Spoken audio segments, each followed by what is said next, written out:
I was looking through yet another pile of papers. In the dusty, little office belonging to some state auction department, buried in another stack of papers, I began feeling a suffocation of legals and paperwork. I was a 27-year-old doing something that I actually detested, trying to figure out what it meant whilst nobody looked from seemingly the last place on earth imaginable, having inherited shares in this big-shot company as my dad had tried and failed before he passed away. Callum, the bored young man who took turns, strutting all day long across the gap that bridged his part of life from mine, was on duty. His eyes met mine not quite as he shuffled through my papers. "Aurora, looks like you are the lucky one who has inherited her fortune." He sounded so low, and when he added the last part, I detected another voice within. Was it curiosity? My smile tried to force back on. Lucky feels more like I inherited a migraine. As in, half of these documents. I don't know what any of this is. Callum glanced up, and a real smile broke his tired expression. "Yeah, it's a mess, isn't it? But, FERLT, I will guide thee. We'll get it sorted." His patience was unexpected as he combed through each document. Clerks just wanted you out the door, but Callum went over every single form of what it meant, and how I needed one. It was refreshing. "Thanks, Callum." Then, after we were done, I never in a million years would have thought to find anyone who is actually decent from a place like this, I said. His shoulders lifted slightly, and the corners of his mouth quirked. "We're not all robots yet. Besides, it is a refreshing change of pace. It feels nice helping someone, you know." I laughed, the sound clean and clear like nothing within this bureaucratic maze. "I guess I owe you one then, so thanks for saving me from drowning in paperwork. Height of hospitality. Coffee on me." "Coffee sounds amazing, but let me take you." Callum stood up, scooping the neater stack of papers together. "You've got more than enough to deal with already," he said in response as she began walking towards his study where privacy promised silence from both men about all this, at least for now. When I stood up and walked out of my office this time, it was different. The paperwork shit was still there, but somehow felt lighter. Callum took us to a local cafe, and the small, intimate cafe walked so far from those clinical government buildings behind. Heights I can never touch on. We slipped conversationally into as we settled at a table with our coffees. You name it, we talked about thing and nothing. Work, hobbies, life can be a royal pain when you don't see things coming. "You know, I never could have imagined you meeting someone over there." "A real person," I said. Callum arched an eyebrow and grinned. "Someone real? Oh, did you think I was a robot deployed by the government that existed exclusively to ruin your day?" I chuckled, shaking my head. "No, it's more like everyone is too involved in / intrigued by their own shit. Someone who listens, someone that actually sees you wino." He chuckled and took a drink of his coffee. "I get it. If it comes to people, life's too short. Be real. We are all just feeling this out on a day-by-day basis. It was not a love, Care Delevingne, and Willa Holland kind of story or those Papa Jack voice on the radio stories. It began by passing each other with smiles, some real compassion, and a cup of coffee later. And sometimes that's enough to make a plain day the first day of forever. After that day at the cafe, things exploded with Callum in ways I could never have foreseen. We shortly reconnected outside of all that legal and paperwork mess. During one of those evenings, together with Callum and his wine and my Dr. Pepper all over the place on our old couch in sweatpants, trying not to get crumbs everywhere from plates piled high with takeout boxes, he mentioned this concept that would shape everything forever after. "Hey, I've been contemplating over," his words began in an unsure voice, and that was not like him at all. He was the most confident of all my friends, always thinking outside of the box. "You inherit that. I know the market. We could go somewhere on our own. Something big. I stopped, caught in the act of lifting a slice to my mouth. Start something like what? A business. The idea seemed crazy. Okay, so I had some money, but this is a whole new business cat's game. Yeah, a business. Do you fucking understand me? He turned, so his eyes would meet mine, his face lighting up like it always did when he talked about something important. You and I both that the agriculture sector is on a roll, right? What if we dive into that? An auto parts wholesaler, for example. There's a market for it, and we could do some damage with your capital, my connections. My pizza laid down, owned to some curiosity by now. But the thing is, Callum, I know nothing at all about running a business. And what about your job? He waved it away. It is literally a dead-end job. You know this. And you're smart. You'll learn. We'll learn together. And he was persuasive, which is what got me hesitating. Callum, it's a huge risk. What if it doesn't work out? I could lose everything. I was terrified of screwing it up. But what if it does? As long as you try. Across the couch, his hand found mine, and he squeezed it reassuringly. You won't be alone in this. We stand shoulder to shoulder through it all. Your mom is probably getting on your case about not blowing that money, isn't she? It is our opportunity to be wise and grand. I couldn't help but laugh. Do you have an answer to everything? He had an infectious level of enthusiasm. Okay, let's say we do this. It's going to have you be a flawless plan, and I mean flawless, Callum. No winging it. He was practically bouncing with excitement now. Of course. I'll draft something up. We'll review over it together, fine-tune it to ensure it's perfect. And with that a partnership was born. It was just a whirlwind of planning, meeting with lawyers to write up a partnership agreement and constant research. Even on the days my head was spinning, all I needed to see, Callum so passionate, so dedicated. Callum made me sign a prep before the wedding. We were going over some business plans one night when he said, "It's just smart. At least if that happens, we will be definitive in knowing where each one of us stands. These perfect half splits, all clean and easy as pie." I have to admit I could see where he was coming from, but my terms were a bit of weight too. All right, I get it. She is happy to share, but I want something in there too. Maybe it's a loyalty code. If one of us cheats and the marriage ends, that person loses all interest in the business. He seemed surprised, but he replied, "Fair enough. And sure, we can add it. And then BLC.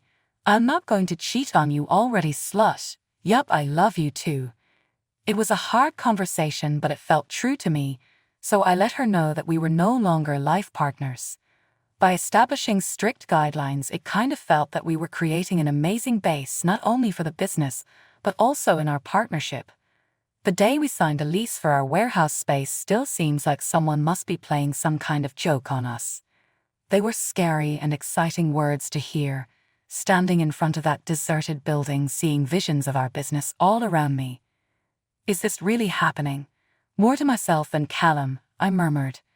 Then he snuck up from behind, wrapping his arms around my waist. This is happening. It's gonna be great. Me and you, we are going to do something special here. I leaned back and felt his hands slip around to hold me, daring for the first time to believe in the future we were creating together. It was more than just the business. It was suspecting the universality of us against the backdrop. What I didn't know yet was the hardships that would try their best to tear us apart. Even so, I was just about as hopeful and excited to take on the rest of my life with the man that I loved. All the noise coming from our warehouse was music to my ears. With our shelves full of parts and orders coming in fast, we were enjoying a well-earned high. Callum and I realized that together, as business partners for 9 years now, we had done it all yet again. Our small walk on this world of agricultural spare parts, profits ever zooming into heights neither of us dared to have dreamed. It was an exciting thing to have something that we created together from scratch grow like that. However, with growth comes growing pains. One night, while drowning in orders and invoices that were collecting like a horror movie sequel, I announced loudly, "We need more hands on deck. I have enough to do. All this paperwork is just overwhelming. Callum, as the worried type often to be met with disapproving looks, scowled at the idea. I don't know, babe. More hands means more people that are not us we have to trust with our baby. No way in hell we're letting random people with their hands all over our financials and legal shit. I understood his reasons, but we had to agree on something. What? You want me to do something for once it? I met his eye. An apology and a challenge at the same time. Jesus Pete, as it is, I have more than enough to do. You could become credentialed in accounting and legal management. It'd be our little secret. The idea of returning to a school and also running an academic company was more than daunting. Like, seriously, when do you expect me to find time for that? He said, as if it was that easy, dude. At night, weekends. Okay. I know that there's so much content in this letter, it might have taxed upon one of our core email pillars. Brevity. You're brilliant, babe. You'll ace it in no time. So that's what I did. When I was not working at our retail business by day, that is, and also some nights, I might have been struggling with tasks I never dreamed of, reading books in the middle of balance sheets, but my dream was still alive, and to keep it that way had become a full-time job. As the company grew, so did my responsibilities. More salespeople were added, and as a result, I took on full responsibility for our server infrastructure. I took over those areas of responsibility, the document mumbo-jumbo, accounting and legal. As Callum took to managing such things as the money, processes and growth of a company but faraway pages rather than fax machines, this did involve him hitting the road quite often, and then I got left alone in charge on our, in those days, little fort. At night, with Callum on his trip and work piling up higher than the Rockies, everything felt very heavy indeed. After the office light turned off, long after everyone had left the building, and I was all alone at my desk in front of a computer screen, this is not what I thought, signing up, muttering under my breath. The silence was broken by the sound of the phone ringing. It was Callum, from whatever corner of the world he'd been booked to conference in. Hey, how's my superstar manager? I rubbed my tired eyes and sighed. Buried under paperwork, actually. This is insane, Callum. I'm just struggling to stay afloat. The line went silent for a moment. I'm sorry, babe. I wish I could be there to assist, but man, you are hanging tough. And I would never been able to do it without you. They were supposed to be comforting words, but it was more fodder for how far apart the miles between us had been stretching as he made work trips. I miss you, Callum own, and us not always being so overshadowed by all of this. I know. I miss you too, but where do we think this is headed? He even tried to make a joke. One invoice at a time, we are building our future. I made a half-hearted attempt at laughter, and even to me, it held no joy. Yeah, one invoice at a time. Only, promise me you will return, right? I promise. Oh, and by the way, when I come back, let's take a day off. Us, two friends chilling with no business. Deal? Deal, I said, holding on to that one small slice of the mundane in an otherwise victorious and tumultuous reality. Blinking back tears, I hung up and turned to my work as the screen blurs before me. Was this not the dream? Then why did I feel like it was slipping through my fingers? Nearly killed me. The pressures of our fast and booming business costed me more than just money. The staying up late, the stress every morning and night, and that endless to-do list. I barely had time for myself, which self-care was almost non-existent in equation of my everyday being. The changes were so slow I didn't even see them at first, but when you compare the months, my reflection in mirror showed me somebody I could hardly remembered. My body had more weight, my shine was a price, heavier, and so new but so tired. My reflection in the mirror had a bit differently as well. The way Callum treated me had also changed. He was now pulling in even more hours, using the office to cover long nights out and trips without me. He would always say, just wrapping up a few loose ends, or he'd be going on a trip that was for work, so therefore it was required. I tried to shake the feeling that I got, saying, You're just imagining something wrong. After that was the party with his business colleagues. Honestly, I was kinda excited about it. A break from the grind and maybe even some more QT view of Callum in amongst us both hitting the pavement hard. His reaction, however, took me by surprise when I said it. I don't know what. No. Well, he said, not looking at me. I was stunned. What? Why not? We were both invited, right? His face contorted, discomfort written all over it as he sighed. It's just, you know, the wives of all the partners, they're so polished, and you've changed. I do not wish for you to feel like a fish out of water. Maybe I should just go by myself. That was like an almighty slap in the face. Changed, out of place. When have your appearance ever outweighed my heart? Are you embarrassed by me now or something? My voice bore the hurt, but it was mixed with an anger that continued to grow. You know that's not what I mean, he said hastily, but it was too last. You know I'm just trying to do right by the business, that's all. I was hearing it, I could not believe it. This was not the same Callum that I fell in love with back when he would tell me every day how stunning I look. I used to embarrass him, and now here he was, embarrassed by me. Our life together was real on the wall. If you think I am that, then leave, have fun partying. I spit the words with my burning tongue. He may have tried to say something else, maybe trying to recalibrate or appease me, but I tuned out. I looked off, a blend of heartbreak and utter disappointment running through me. That evening he walked away to be with his attractive friends, but I had stayed behind crying that the unspoken fractures in our marriage, some obvious for years, sufficed to convince him of my flaws. The air inside our home was hot and filled with poison one day after another, turning the warm feelings of hope dashed upon rocks like wicked sirens' call into a battleground. Their party incident had been a major wound in our relationship, and thereafter, it just got worse. The man that used to gaze at me like I was the single woman on this planet, Callum, began picking flaws in all of my actions, especially appearance. When I came home on an evening to relax after a hard day of work, his face in the same repelled appearance. He flung a pamphlet onto the coffee table. It was to join a gym. Thought you could use this. Might help with, you know. He gestured at me. The brochure went in my handbag, and I turned to look at him, feeling angry yet hurt. What do you mean by that?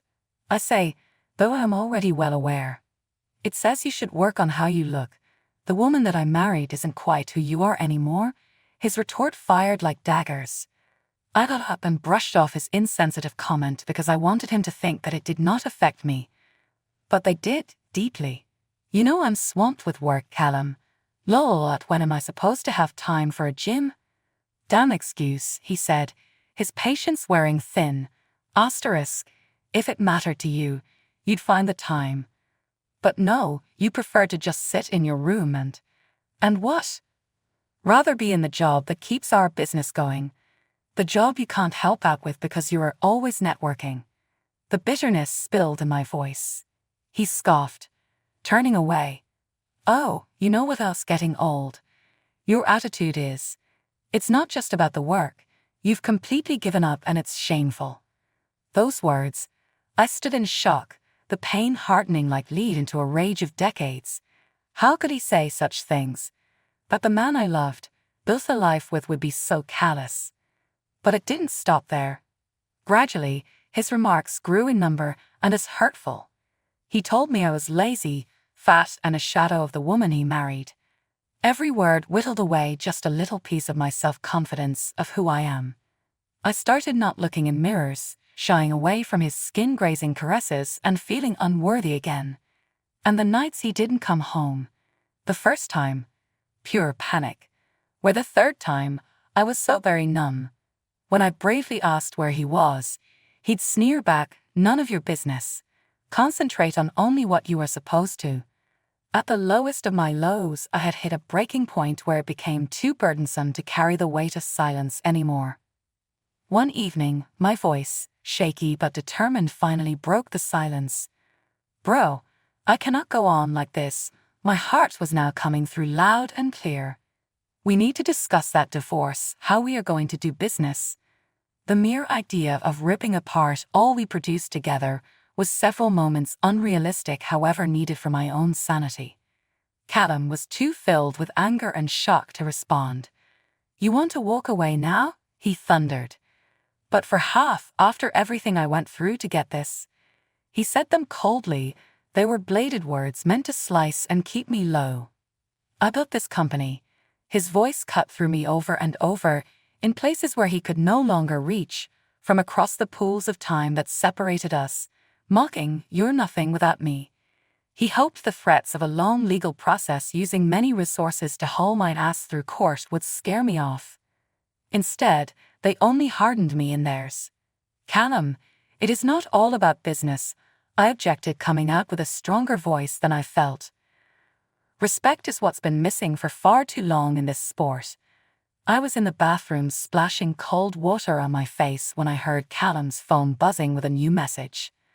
I don't know what came over me, but impulsively I picked it up, and the evidence was so raw that there were no remnants of denial left.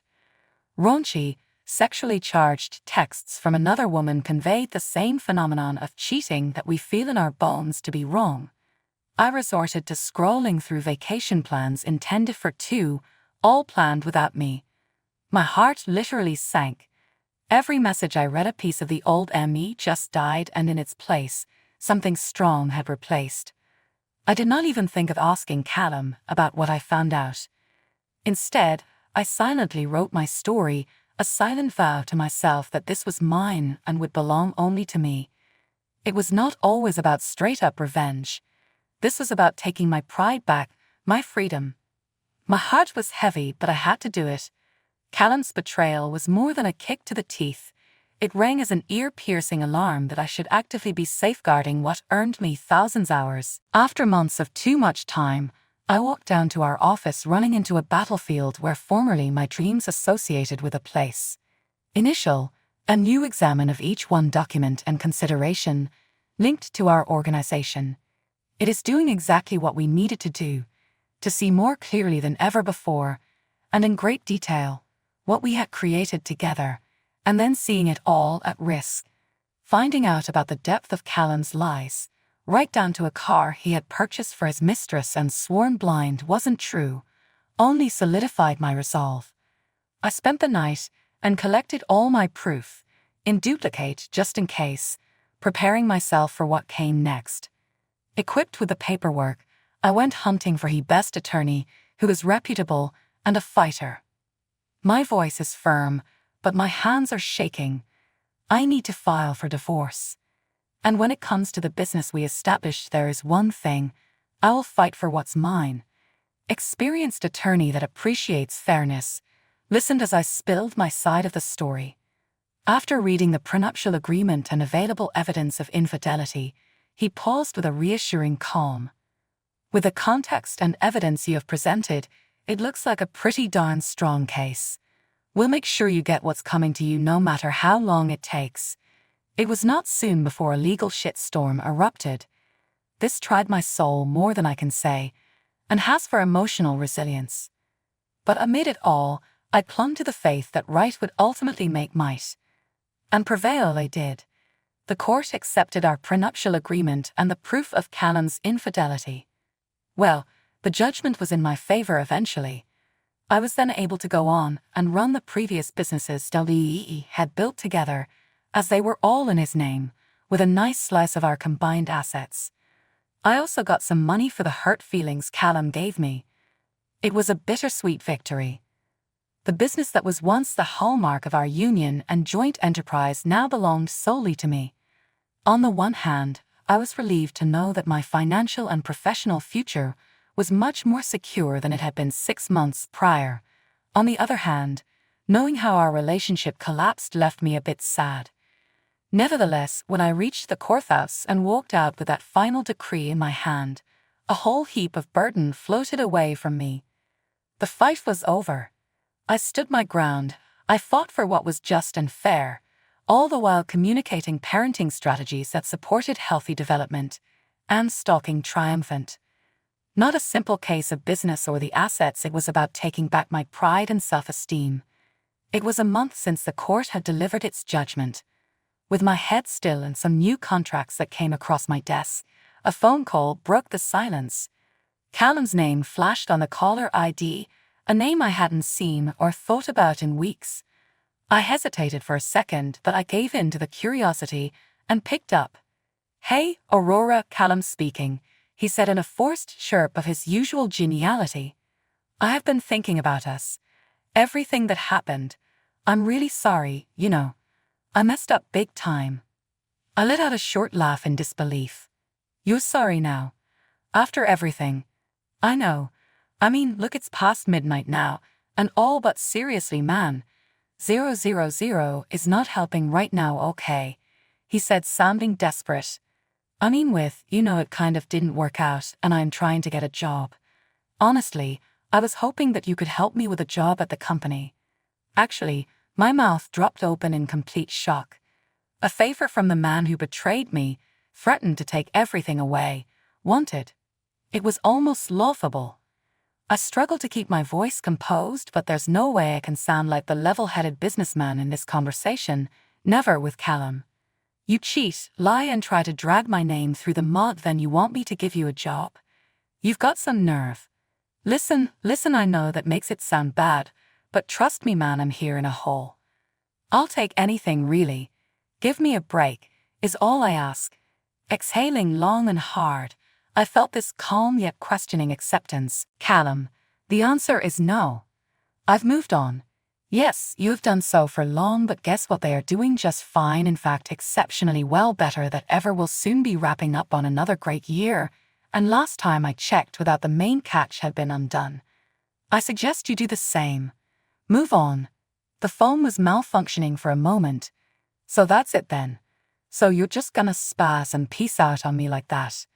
The call finally came to an end before I blocked his number without a second thought. Bye, Callum. It was symbolic, but it mattered. I was closing the book on that chapter of my life forever. Over the subsequent weeks and months, I devoted all my energy to that business. Revenue was growing, we were opening new markets, and I struck a couple of big deals with partners. I was doing well, the business was flourishing. In hindsight, I see Callum's treachery was the heart of something new, painful, but a restorer. This, in turn, made me rethink my existence, what I viewed as footing and aspiration. That painful time had turned me from a victim into an empowered victor, back in the saddle and heading to my dreams.